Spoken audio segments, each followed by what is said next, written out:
सूर्यकोटिसमप्रभ निर्विघ्नं कुरु मे देव सर्वकार्येषु सर्वदा।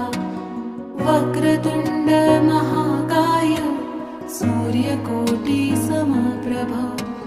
निर्विघ्नं कुरु मे देव सर्वकार्येषु सर्वदा। ॐ गणपतये